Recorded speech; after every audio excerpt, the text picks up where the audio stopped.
नमस्ते। मेरा नाम है डॉक्टर अपर्णा देशमुख। मैं एक साइकाइट्रिस्ट हूँ, मनोविकास क्लिनिक वाशी, नवी मुंबई में। आज हम एक इम्पॉर्टेंट पेरेंटिंग स्किल के बारे में बात करने जा रहे हैं, acknowledging the emotions of distress.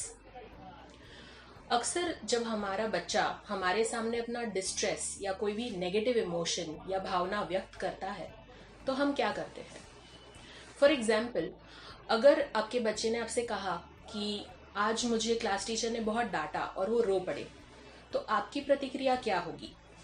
Some of the common reactions are, हाँ तो बच्चा, इसमें रोने की क्या बात है, इस तरह से डिनायल ऑफ फीलिंग्स। या फिर तो फिर आप टाइम मैनेजमेंट सीख लो, शेड्यूलिंग ठीक से करो, इस तरह की एडवाइस।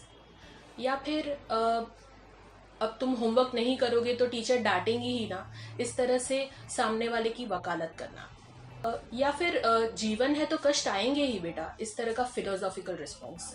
या फिर ढेरों सवाल, जैसे सिर्फ तुमने होमवर्क नहीं किया था क्या, दूसरे बच्चों ने होमवर्क किया था, होमवर्क कब दिया गया था, तुमने क्यों नहीं किया, इस तरह का इंटरोगेशन। अब इन सारे सिनेरियोज में जो डिस्ट्रेस आपके बच्चे ने व्यक्त किया है वो साइडलाइन हो जाएगा, इग्नोर हो जाएगा और उसकी फीलिंग्स हो जाएगी डिसमिस। आप सोचिए, अगर आपने अपना डिस्ट्रेस किसी को व्यक्त किया हो तो क्या आपको उनकी फिलोसॉफी, एडवाइस या इंटरोगेशन काम में आएगी? नहीं ना। जब हम रिपीटेडली ऐसा करते हैं तो बच्चे कंफ्यूज हो जाते हैं या वो गुस्सा हो जाते हैं, क्योंकि उन्हें लगता है कि उनके पेरेंट्स उनकी फीलिंग्स को समझ नहीं पा रहे हैं, या फिर उन्हें लगता है कि इस प्रकार की फीलिंग्स या इमोशंस आने ही नहीं चाहिए, ये गलत इमोशंस हैं। तो इसलिए अगर नेक्स्ट टाइम वो ऐसा फील कर रहे हैं तो या तो वो उसे सप्रेस करते हैं, यानी दबाते हैं, विच इज़ अनहेल्दी, या फिर वो अपने पेरेंट्स के साथ उसे फ्रीली शेयर नहीं करते, विच इज़ ऑल्सो प्रॉब्लमेटिक। हम ऐसा क्यों करते हैं? एज पेरेंट्स हम अपने बच्चों को डिस्ट्रेस में नहीं देखना चाहते, इसलिए हम जल्द से जल्द उन्हें इन नेगेटिव इमोशन से दूर हटाकर एक रेडीमेड सोल्यूशन दे देते हैं।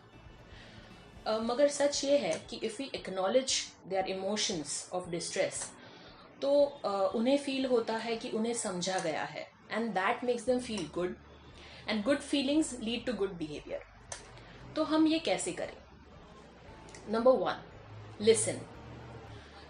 रेडीमेड एडवाइस देने के टेम्पटेशन को रेजिस्ट कीजिए और आपके बच्चे को ध्यान से और शांति से सुनिए। कभी कभी सिंपैथेटिक साइलेंस या सहानुभूति से भरी खामोशी ही बच्चे के लिए काफ़ी होती है। जब बच्चे को लगता है कि आपने उसे सुना और समझा तो ये उसके लिए काफ़ी कंफर्टिंग हो सकता है। नंबर 2, यूज़ अ वर्ड और अ साउंड। जब हम कुछ वर्ड्स या साउंड्स यूज़ करते हैं, जैसे ओ, अच्छा,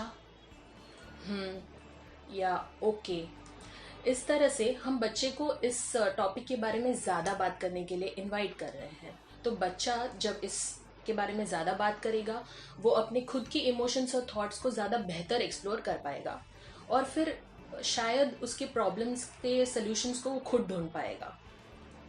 नंबर 3, नेम द फीलिंग। अगर आप अपने बच्चे की इमोशन को समझे हैं, then try to give it a name. For example, आप कह सकते हैं ओ दैट इज़ डिसअपॉइंटिंग, या ऑब्वियसली आपका अपसेट होना जायज़ है। इस तरह से जब बच्चे को ये पता लगेगा कि आप उसकी इंटरनल एक्सपीरियंस, यानी कि आंतरिक अनुभव को आपने आइडेंटिफाई किया है, आप समझे हैं, तो ये भी बच्चे के लिए बहुत कंफर्टिंग होता है। Number 4, use imagination. कभी कभी अडल्ट लॉजिक को साइड में रखे, अगर हम बच्चे को उसकी विश फैंटेसी में ग्रैंड करें तो उसके लिए भी रियलिटी एक्सेप्ट करना इजी हो जाता है। फॉर एग्जांपल, अगर आपका बच्चा ज़िद कर रहा है आइसक्रीम के लिए, तो आप कह सकते हैं कि मुझे पता है आपको आइसक्रीम बहुत पसंद है, लेकिन आइसक्रीम तो कल ही ख़त्म हो गई। काश ऐसा कोई मैजिकल आइसक्रीम बॉक्स होता जिसमें आइसक्रीम कभी ख़त्म ही नहीं होती। याद रखिए, इन टेक्निक्स को यूज़ करते समय आपका एटीट्यूड कंपैशनेट और जेन्युइन होना चाहिए। जब बच्चे को लगेगा कि आप उसकी इमोशंस को अच्छे से समझे हैं, तो नेक्स्ट टाइम भी वो फ्रीली आपके साथ उन्हें शेयर करेगा।